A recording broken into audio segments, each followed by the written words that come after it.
Parigi police station కు పట్నం నరేందర్ రెడ్డిని తరలించారు. పరిగి పిఎస్ దగ్గర భారీ పోలీస్ బందోబస్తు ఏర్పాటు చేశారు. వికారాబాద్ నుంచి పరిగి తరలించారు పోలీసులు. వికారాబాద్ డిటిసిలో 4 గంటల పాటు విచారించారు. ఉదయం హైదరాబాద్ ఫిల్మ్ నగర్లో నరేందర్ రెడ్డిని అరెస్ట్ చేశారు. లగచర్ల దాడి ఘటనలో నరేందర్ రెడ్డిపై ఆరోపణలున్నాయి. ఈ కేసులో A1 సురేష్ తోటి ఫోన్ కాల్ సంభాషణలపై ఆరా తీస్తున్నారు. నరేందర్ రెడ్డిని కలిసేందుకు బీఆర్ఎస్ లీగల్ సెల్ టీం కూడా యత్నిస్తోంది. అయితే పోలీసులు అందుకు అనుమతించట్లేదు.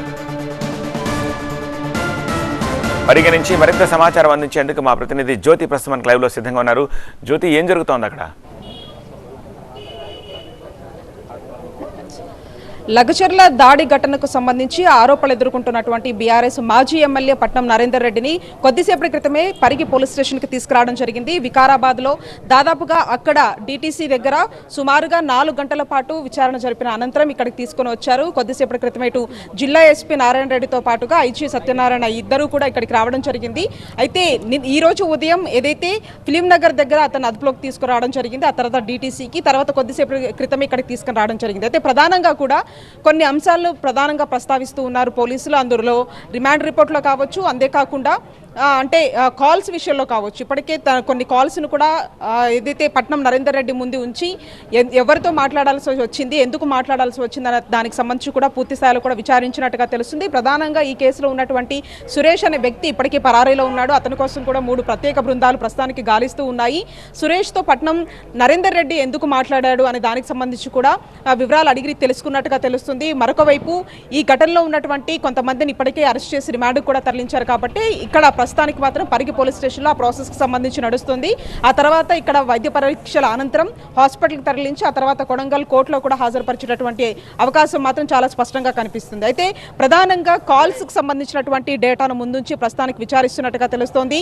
అంతేకాకుండా సురేష్ పట్నం నరేందర్తో మాట్లాడినటువంటి అంశాలు ఏంటనే దాని గురించి కూడా వివరాలు అడిగి తెలుసుకుంటూ ఉన్నారు. తన నియోజకవర్గంలో ఉన్నటువంటి రైతులతో తాను మాట్లాడాల్సినటువంటి పరిస్థితి ఎంతైనా ఉంటుంది కాబట్టి తాను మాట్లాడానంటూ కూడా ఒకవైపు పట్నం నరేందర్ రెడ్డి చెప్తున్నటువంటి వర్షన్ అయితే దీనికి సంబంధించి పూర్తి స్థాయిలో ఇది కుట్ర కోణంలో భాగంగానే ఈ యొక్క ఇన్సిడెంట్ అంతా జరిగిందంటూ కూడా ఇప్పటికే పోలీసులు కూడా చెప్పినటువంటి పరిస్థితి. ఈ నేపథ్యంలో మిగతా వారిని కోసం కూడా పోలీసులు ఇప్పటికీ గాలిస్తూ ఉన్నారు. దీంట్లో కీలక సూత్రధారిగా ఉన్నటువంటి సురేష్ కోసం కూడా పోలీసులు ఇప్పటికీ గాలిస్తున్నటువంటి పరిస్థితి.